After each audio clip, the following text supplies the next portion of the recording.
And good afternoon, everybody. As Faye rightly says, my name is Tony Hay and I'm Future Talent Manager at Ricoh UK. I'm responsible for various bits and pieces, graduate programs, apprenticeship schemes, work experience, and ex-offenders, which was quite new to myself and something that I've really got involved in recently, and it's so rewarding that it's a pleasure to really speak to everybody on the call today around our experience of that. So the first thing is just a little bit about the business, about the Ricoh UK business. Okay, as we've got there on the first bit, it says global technology company specialising in innovative products, services and solutions. That's a recent thing. Traditionally, we were more of a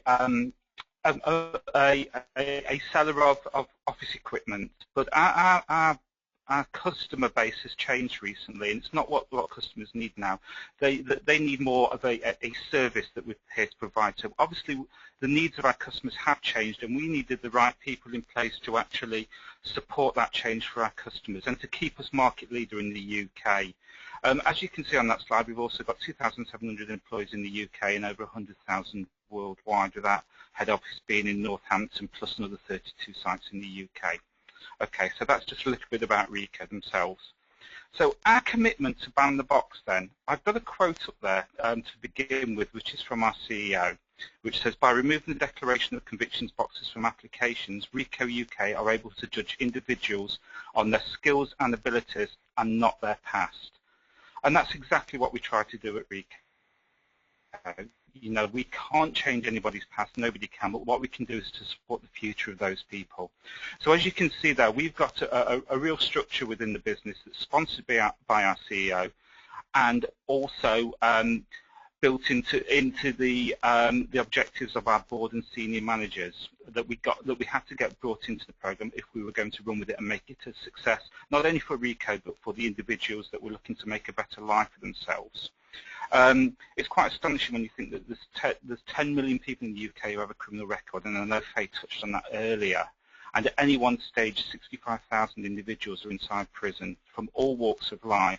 I've actually experienced that when I've been into prisons and found that there are people who have run companies, doctors, lawyers, all the way through to people who've never had a job. So you can see that there is a real diverse talent pool that we could potentially tap into there, and that was something that we wanted to do.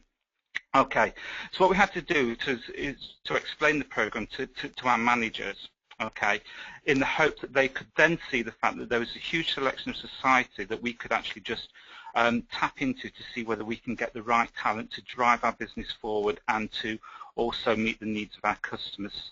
So you can see that we did have a commitment all the way through from the top down within the business to ban the box. Okay, so in practice then, what do we do? I think you'll all appreciate that managers were initially very uneasy with the program, okay, and we needed to change their hearts and minds if it was going to work for the business. So what we did, we basically exposed some of our senior managers to the offenders in prisons and in probation service, and we did that really via some initial visits into prisons where they carried out or were part of interview workshops with individuals. So they would go in, they would sit down, and really like speed dating, there would be a round of individuals who had been through a development program around their CVs and getting ready for coming out of prison and into work. And then we would sit down along with other companies and really just interview them very quickly, 15-minute interviews. At that stage, it also gave the individuals the chance to disclose their convictions, which was part of the actual program. So that was really quite powerful. And something that everybody came out of it and says, you know what, that could well have been me from some of the stories that I've been told, so how do we get involved, how do we help to support those people? We also set up a Seeing is Believing event in HMP Sudbury, where we took some of our managers into the prison, and we exposed them to the type of things that go on in there, the workshops that we're running, and the education programs that they have in there. And again, they've come out of there and gone, we really do need to get involved in this to actually help these these people get a better future for themselves. It was quite worrying when we were talking to some individuals in there, and some of them didn't even know what the internet was, you know. So there are some people that really do need to get up to speed with society in the 21st century rather than when they went into prison, which is quite worrying. Okay, so once we'd done all of that, it was agreed that the box should be removed. It was the right thing to do for Ricoh, and it was the right thing to do to give these individuals a second chance. So we did manage to get the engagement via this method. Okay, so the logistics of this, how do we make it work then? How have we banned the box? So we've got a HR commercial manager who was in the process of rewriting our security policy at a stage. So we involved him, and we looked at how we could protect ourselves as a business, but also make sure that we were fair in our recruitment process. So we looked at all of our jobs that we would be looking to recruit for, and we graded them from 4 to 1. 4 being the most high level of security, as we spoke about earlier, education, health service, those type of things, and would carry the most security checks attached to that, enhanced DBS, etc., etc. All the way through to somebody that is probably in the back office that isn't customer facing, who would have very little security checks at level 1. So we did that. That enables everybody before they even apply for a job to know what type of assessments we would be carrying out and what type of background checks we would be carrying out on them. Okay, so that was up front. We do ask at job offer stage about any criminal convictions. Once we've actually got to know the person, got to know what they're like as an individual, before we can take into account their convictions. And each time we do that, each conviction will be based on the job role and the circumstances behind that. We don't rule anything out. We just judge it all on an individual basis. Again, that gives us fair recruitment. We do carry out risk assessments, as I'm sure you will imagine, and they are carried out at that particular stage as well, once we're aware of anything. Feedback that we've had from the recruitment team suggests that this has worked very well, and we've had no issues to date, so we consider the logistics that we put in place a success. Okay. We've also done some work experience with individuals around ROTL, which is release on temporary license.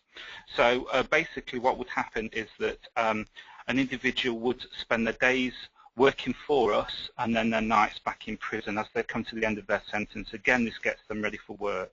We did this in October 2014 when we took a serving offender into the business on license. It's been really successful, to be fair. We've found that we've got a really engaged individual who wants to put their past behind them. They have made a mistake, they admit to that, and now they want to have a successful career. Okay. That particular individual has now been released from prison, and they've started to work for us full time. And again, this person is going above and beyond. They are completely engaged with what we do as a business. They're completely outperforming their peers within that particular role. They're never late. Everything to do with them it makes them that model employee that we would look for the rest of in Ricoh. So we consider this to be a success and something that we would look to expand out of that, really. We have put a training program around them to ensure that it's not just a win for Ricoh, it's a win for that individual as well. So we have put an apprenticeship around them, which will give them all the qualifications that they need to actually take that role forward for them. As I say on the final bullet there, a model employee always getting recognised for going above and beyond, and is really going from strength to strength in that particular role. So our commitment going forward then, we want to get our managers involved a little bit more, okay, so they can take part in the interview workshops that we've already spoke around, particularly with a charity that we work very closely with, Working Chance, who are based in London and work with the women's prisons around London. We're also looking to take this Work Ready programme into Sudbury, so our managers will go in and deliver this. They'll go in and do CV writing with the individuals. They'll do interview techniques and all the bits that we probably take for granted around language and body language